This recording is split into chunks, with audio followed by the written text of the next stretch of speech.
नाजरीन आदाब। मौरख़ा 29 अगस्त 2025 मुताबिक 5 रबीउल अव्वल 1447 हिजरी के आवाज़नामा वाइस एडिशन में आपका खैर मकदम है। पेश खिदमत है आवाज़नामा में शाये खास खबरों की तलखीस। बिहार असम्बली इंतखाबात के लिए NDA यानी कौमी जमहूरी इत्तेहाद में सीटों की तकसीम का फार्मूला अब तय पा गया है। तय फार्मूले के मुताबिक JDU को 102, BJP को 101, चिराग पासवान की क़यादत वाली लोक जनशक्ति पार्टी को 20, जबकि हिंदुस्तानी अवाम मोर्चा और राष्ट्रीय लोकमत पार्टी को 10-10 नशिस्तें दी गई हैं। इस फार्मूले के ऐलान के साथ ही NDA के इत्तेहादियों के दरमियान तवील अरसे से जारी कशमकश खत्म हो गई है और अब यह इत्तेहाद मुत्तहिद होकर इंतखाबी मैदान में उतरने की जारी करेगा। अगरचे अभी तक बाज़ाब्ता ऐलान नहीं किया गया है, लेकिन इम्कान है कि NDA जल्द ही एक प्रेस कॉन्फ्रेंस करके सीटों की तकसीम का बाज़ाब्ता ऐलान करेगी। उत्तर प्रदेश के जिला संभल में 24 नवंबर 2024 को शाही जामे मस्जिद में सर्वे के दौरान होने वाले हंगामे की अदालती रिपोर्ट वज़ीर आला योगी आदित्यनाथ को पेश कर दी गई है। ये रिपोर्ट संभल जामा मस्जिद तनाज़े की तहकीकात के लिए कायम किए गए जुडिशनल कमीशन ने तैयार की है। यूपी हुकूमत ने अदालती कमीशन का क़याम इलाहाबाद हाईकोर्ट के रिटायर्ड जस्टिस देवेंद्र कुमार अरोड़ा की सदारत में किया था। कमीशन में रिटायर्ड IAS अफसर अमित मोहन और रिटायर्ड IPS अफसर अरविंद कुमार जैन भी शामिल थे। प्रिंसिपल होम सेक्रेटरी का कहना है कि रिपोर्ट की बुनियाद पर मजीद कार्रवाई की जाएगी। ज़राए के मुताबिक 450 सफ़हात पर मुश्तमिल रिपोर्ट में नवंबर 2024 के संभल तशद्दुद के बारे में तफसीलात दर्ज हैं और शहर में पिछले फसादात का भी जिक्र किया गया है।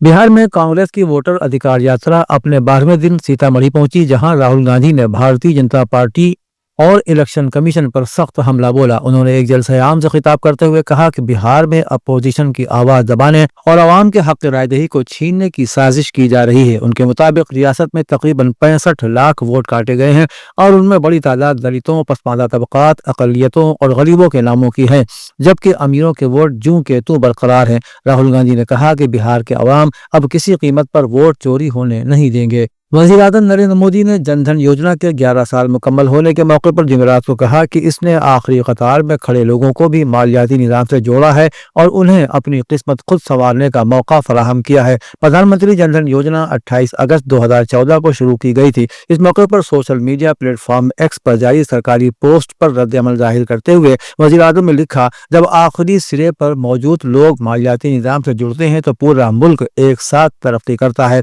PM जन धन योजना की यही कामयाबी है। इसने लोगों को इज्जत नफ्स और अपनी तकदीर खुद लिखने की ताकत दी है।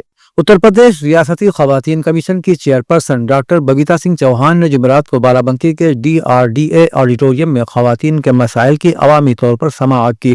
उन्होंने मुतल्लिका हुक्काम को हिदायत दी कि खवातीन को इंसाफ की फराहमी में किसी किस्म की ताखीर नहीं होनी चाहिए और उनकी शिकायत सुनते ही हरासा करने के मुकदमा दर्ज किए जाएं। उन्होंने जिला ज़राना अस्पताल और डिस्ट्रिक्ट जेल का भी दौरा किया। बबीता सिंह चौहान ने वाज़ेह तौर पर कहा कि कमीशन का मकसद हर गांव और गली में खवातीन के मसाइल को सुनना और जल्द अज जल्द उनको हल करना है। समाजवादी पार्टी के सरबराह अखिलेश यादव ने बूथ की मजबूती पर जोर देते हुए कहा कि साल 2027 में होने वाले उत्तर प्रदेश असेंबली इंतखाबात से पहले BJP की साजिश से मुहतात रहना है। जुमेरात को जारी एक बयान में उन्होंने कहा कि ये उत्तर प्रदेश के मुस्तकबिल का इंतखाब है। BJP जमहूरियत और आइन के लिए खतरा है। जमहूरियत के खिलाफ जमहूरियत तभी महफूज रह सकेगी जब BJP इक़्तिदार से बाहर होगी। पार्टी को हर बूथ पर BLA बनाना है। कारकुनान BLA की फहरिस्त में काम करते रहें। उन्होंने कहा कि हमें बूथ पर काम करते रहना है, बूथ को मजबूत करना है, उन्हें वोट हासिल करने, वोट बचाने, वोट डालने और वोटों की गिनती जैसे हर काम में बढ़ चढ़कर हिस्सा लेना होगा। उत्तर प्रदेश पावर कॉरपोरेशन यानी UPPCL के चेयरमैन डॉक्टर आशीष गोयल ने अफसरान को हिदायत दी है कि वो हिफाजती आलात के बगैर मुस्तकिल या आउटसोर्स मुलाजमीन से काम न लें। उन्होंने कहा कि अगर हिफाजती आलात के अदम इस्तेमाल या तरबियत की कमी की वजह से कोई हादसा पेश आता है तो मुतल्लिका जूनियर इंजीनियर, असिस्टेंट इंजीनियर और एग्जीक्यूटिव इंजीनियर मुकम्मल तौर पर जिम्मेदार होंगे। डॉक्टर गोयल ने कहा कि 11/33 KV सब स्टेशनों की देखभाल और ऑपरेशन में काम करते वक्त हिफाजती सामान पहनने के बाद ही परमानेंट या आउटसोर्स एहलकारों को काम में लगाना चाहिए। उन्हें किसी भी कीमत पर हिफाजती सामान पहने बगैर काम करने की इजाजत नहीं होनी चाहिए। اسلامک سینٹر آف انڈیا کے زیر اہتمام دارالعلوم فرنگی محل میں ماہ ربیع الاول کی مناسبت سے چوتھے جلسہ سیرت النبی و سیرت صحابہ و تحفظ شریعت کے جلسے کو خطاب کرتے ہوئے مولانا اظہر الدین نے کہا کہ حضور پاک صلی اللہ تعالیٰ علیہ وآلہ وسلم کی ذات اقدس تمام انسانوں کی رہبری کے لیے کامل اور مکمل نمونہ ہے۔ دنیا معلوم کے کسی بھی خطے کے باشندے خاتم الانبیاء رحمت للعالمین کے سچے اور اچھے صحابہ کرام کے احسانات کا بدلہ نہیں اتار سکتے کہ ان نفوس قدسیہ نے رب کریم کے پسندیدہ دین اسلام کی دعوت و تبلیغ میں کوئی کسر نہیں چھوڑی۔ مولانا نے کہا کہ اطاعت الہی یہ ہے کہ خدا تعالیٰ نے جو حکم جیسا دیا ہے ویسا ہی اس کو کیا جائے، اپنی طرف سے اس میں کچھ بھی کمی یا زیادتی نہ کی جائے۔ اودھنامہ میں شائع مضامین کو مکمل طور پر پڑھنے کے لیے اودھنامہ.com پر وزٹ کریں۔